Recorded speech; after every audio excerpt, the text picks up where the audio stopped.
नमस्कार मित्रों, मैं राघव अवस्थी आप सभी लोगों का डिसेंट स्टडी क्लासेस के यूट्यूब चैनल पर हार्दिक स्वागत करता हूं। आप इस क्लास में पढ़ते हैं हाइड्रोलिक्स एंड न्यूमेटिक्स सब्जेक्ट को, जो कि पॉलिटेक्निक फोर्थ सेमेस्टर का एक सब्जेक्ट है। जैसा कि आपको पता है कि आप लोगों के जो एग्जाम होने वाले हैं वो ऑब्जेक्टिव होंगे, कंप्यूटर के माध्यम से होंगे। तो इसी चीज़ को ध्यान में रखते हुए मैंने आज से हाइड्रोलिक्स एंड न्यूमेटिक्स की ऑब्जेक्टिव सब्जेक्ट की क्लास स्टार्ट कर दी है। तो आप लोग चैनल को सब्सक्राइब कर लीजिए और निरंतर इसी तरीके से आप लोगों को स्लाइड शो के माध्यम से 20-20 क्वेश्चन करके पर वीडियो में मिलते रहेंगे। तो देखते रहिए, लास्ट तक जरूर देखिएगा और ये क्वेश्चन अपने कॉपी में नोट भी कर लीजिएगा। 100% आपको पेपर में यही क्वेश्चन देखने को मिलेंगे। तो देखते हैं आज का हमारा पहला क्वेश्चन क्या है। आज का जो हमारा पहला क्वेश्चन है वो है द्रव इंजीनियरिंग को क्या कहते हैं। द्रव इंजीनियरिंग जो होती है, या बोल सकते हैं फ्लूइड इंजीनियरिंग जो होती है, उसे क्या कहा जाता है। पहला ऑप्शन है हाइड्रो, दूसरा हाइड्रोलिक्स, तीसरा है एबी और चौथा है नन ऑफ दीज, इनमें से कोई नहीं। तो हाइड्रो आपको जैसा पता है कि हाइड्रोलिक्स जो है वो हाइड्रो शब्द से लिया गया है, तो द्रव इंजीनियरिंग को ये तो कहेंगे नहीं। एबी दोनों का मतलब जब ए है नहीं तो ये सी भी नहीं हो सकता है, और इनमें से कोई तो है ही नहीं, क्योंकि हम लोग द्रव इंजीनियरिंग को हाइड्रोलिक्स कहते हैं। आप लोगों ने थ्योरी में पढ़ा भी है, मैंने आपको पढ़ाया है। अगर आप लोगों ने थ्योरी की क्लास नहीं देखी है तो थ्योरी की क्लास भी देख लीजिएगा, क्योंकि आप लोग अगर थ्योरी की क्लास देख लेंगे तो आपको ज़्यादा समझ में आएगा। तो देखते हैं दूसरा क्वेश्चन क्या है। दूसरा क्वेश्चन जो है वो है हाइड्रोलिक्स कौन से ग्रीक शब्द से लिया गया है। जैसा कि आपको पता है कि हाइड्रोलिक्स जो है वो एक ग्रीक वर्ड है, ग्रीक शब्द से लिया गया है। तो वो ग्रीक शब्द जो होता है वो कौन कौन कौन से ये ऑप्शन दिए गए हैं, ह्यूडर, हेल्डर, हाइड्रो, इनमें से कोई नहीं। तो जो आपका ग्रीक शब्द है जिससे ये हाइड्रोलिक्स लिया गया है वो है ह्यूडर्स। ठीक है, तो आप लोग ह्यूडर्स पे टिक कर लीजिए, आपका ह्यूडर्स सही आंसर हो जाएगा। तो देखते हैं अगला क्वेश्चन। अगला क्वेश्चन जो है वो है हाइड्रोलिक्स में द्रव की किन अवस्थाओं में अध्ययन किया जाता है। जैसा कि आपको पता है कि हाइड्रोलिक्स एंड न्यूमेटिक में हम लोग क्या करते हैं, हाइड्रोलिक्स में हम लोग द्रव का अध्ययन करते हैं और न्यूमेटिक्स में हम लोग एयर से चलने वाली मशीन का अध्ययन करते हैं। तो इसमें इस क्वेश्चन में ये बोला गया है कि वो कौन सी अवस्थाएं हैं जिनमें हम लोग द्रव का अध्ययन करते हैं। तो पहला ऑप्शन है स्थिर अथवा गतिक, दूसरा है 2 किलोमीटर पर हावर चाल से, तीसरा है 3 किलोमीटर पर आवर चाल से, और जो चौथा है वो है नन ऑफ दीज। तो इसका जो सही आंसर है वो हो जाएगा पहला, स्थिर अथवा गति अवस्था में, कि हाइड्रोलिक्स में हम लोग किसी ऐसे द्रव का अध्ययन करते हैं जो स्थिर हो या फिर गतिक अवस्था में हो। तो आप लोग ये क्वेश्चन समझ गए होंगे, नोट कर लीजिएगा। अब देखते हैं अगला क्वेश्चन। अगला 4 नंबर क्वेश्चन है बहने की क्षमता के आधार पर द्रव को कितने भागों में विभाजित किया गया है। जो द्रव को क्लासिफाइड किया गया है वो विभिन्न विभिन्न क्राइटेरियाज को या फिर उनके गुणों को लेकर किया गया है। तो यहाँ पर कौन सा गुण बोला गया है, यहाँ पर बोला गया है कि क्षमता के आधार, बहने की क्षमता, कि उनमें कितनी क्षमता से वो बह सकते हैं।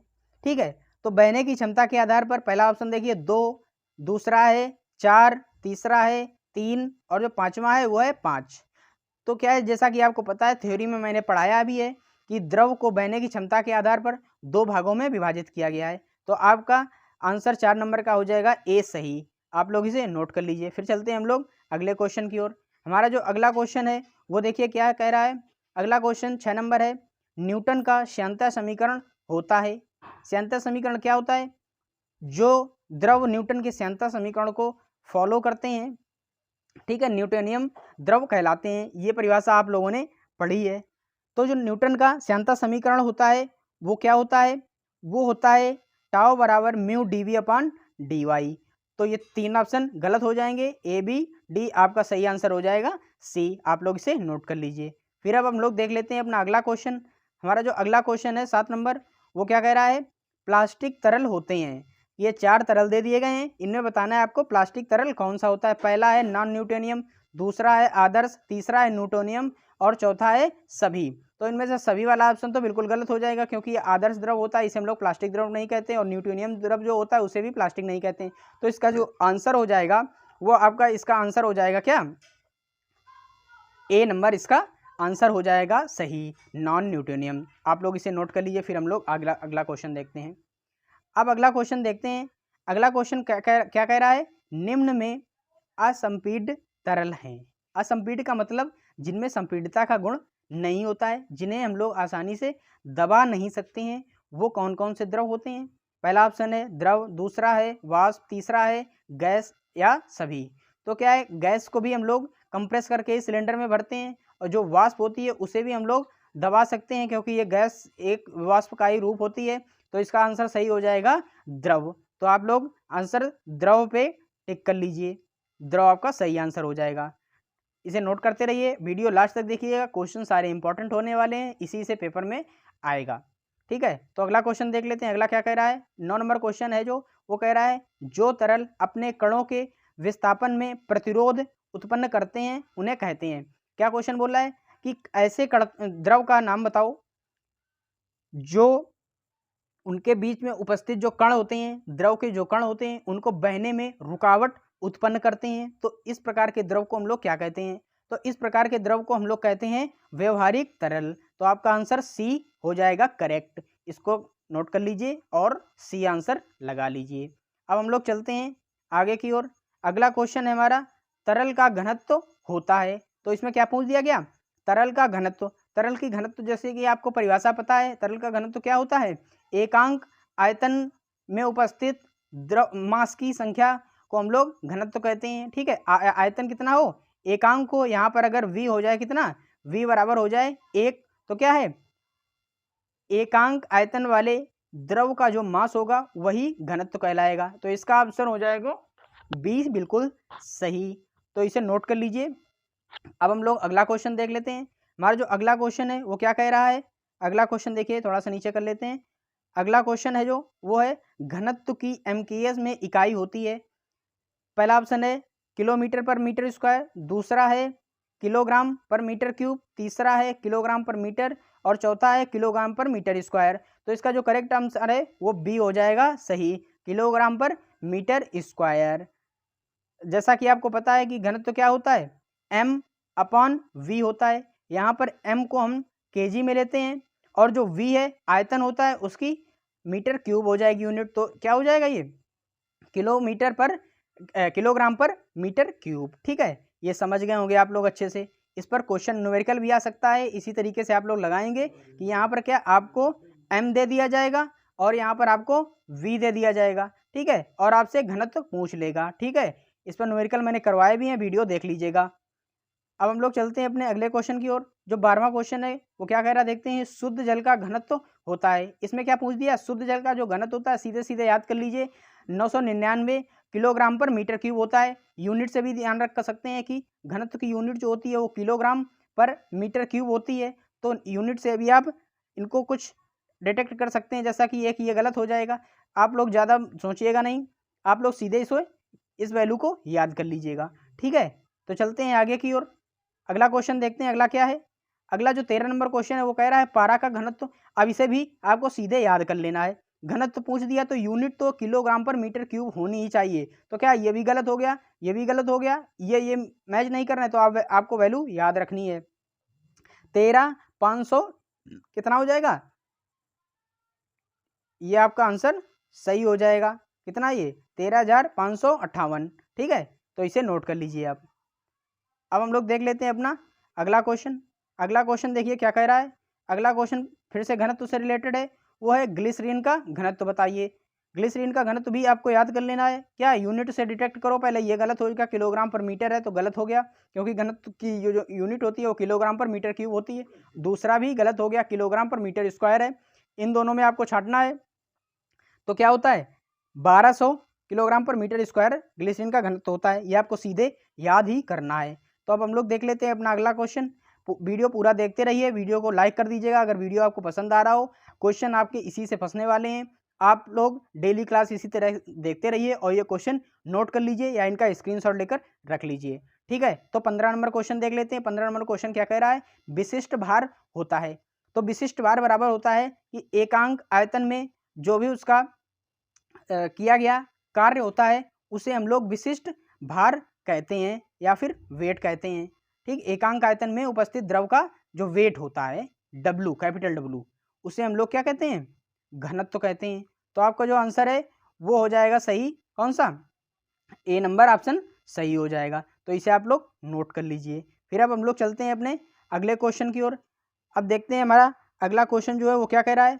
अगला क्वेश्चन जो हमारा है वो कह रहा है द्रव के कण आपस में किस बल के कारण चिपके रहते हैं। कि द्रव में जो कण होते हैं वो आपस में चिपके रहते हैं। कैसे? जैसे बाल्टी में लोग द्रव रखते हैं तो इधर उधर फैल नहीं जाता है। जैसे गैस को अगर खुला छोड़ दें तो क्या है, वो आसमान में उड़ जाएगी, लेकिन पानी ऐसा नहीं करता है। क्यों नहीं करता? क्योंकि उसके कण जो हैं वो चिपके रहते हैं। तो देखते हैं ये किन गुणों के कारण होता है।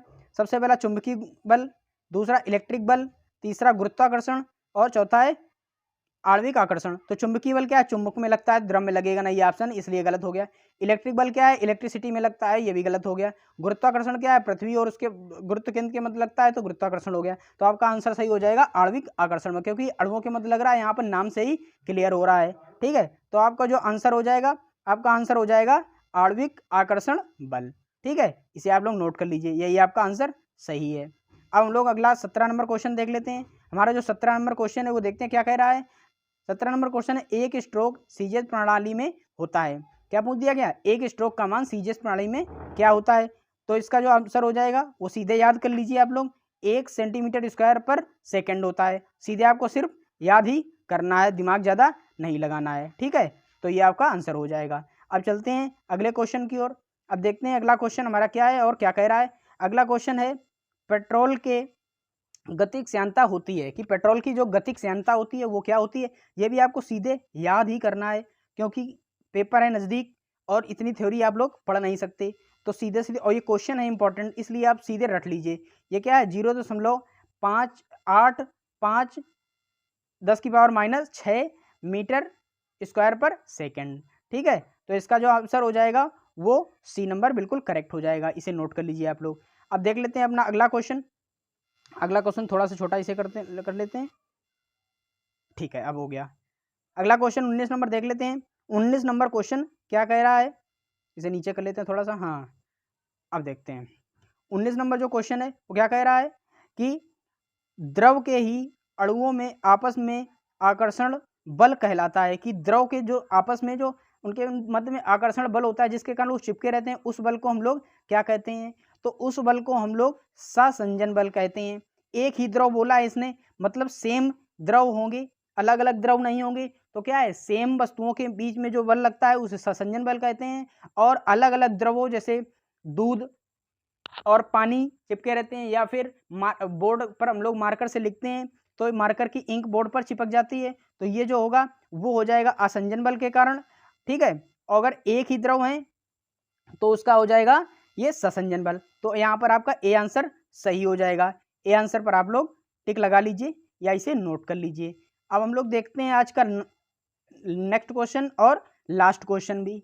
ठीक है, तो वीडियो अगर आप लोगों ने पूरा अंत तक देखा है तो वीडियो को कीजिए लाइक और चैनल को कीजिए सब्सक्राइब, और जितना शेयर कर सकते हैं उतना ज़्यादा शेयर कर दीजिए। ठीक है, लास्ट क्वेश्चन देखते हैं। लास्ट क्या बोल रहा है? लास्ट क्वेश्चन बोल रहा है पानी की गतिमितीय श्यानता होती है। तो पानी की इसने श्यानता पूछ दी, ये भी सीधे आपको रट लेना है। ये बी नंबर ऑप्शन है, 1 × 10⁻⁻6 मीटर स्क्वायर पर सेकेंड। ठीक है, तो आप लोगों को ये सारे क्वेश्चन क्लियर हो गए होंगे। मैं आशा करता हूँ कि आप लोगों ने ये सारे क्वेश्चन नोट किए होंगे। अगर नहीं नोट किए हैं तो वीडियो दोबारा देखकर इन्हें नोट कर लीजिए या स्क्रीनशॉट ले लीजिए। ये आपकी परीक्षा के पॉइंट ऑफ व्यू से बहुत ज़्यादा इंपॉर्टेंट होने वाले हैं। मैं बार बार बोल रहा हूँ, बहुत ज़्यादा इंपॉर्टेंट होने वाले हैं। तो वीडियो को पूरा अगर लास्ट तक देखा हो तो वीडियो को फिर से लाइक कर दीजिए। मैंने अब कहा था, सॉरी, अगर लाइक कर दीजिए और दोस्तों में भी शेयर कर दीजिए। तो मिलते हैं अगले वीडियो में कुछ अगले नए क्वेश्चन के साथ में। तब तक के लिए जय हिंद, वंदे मातरम।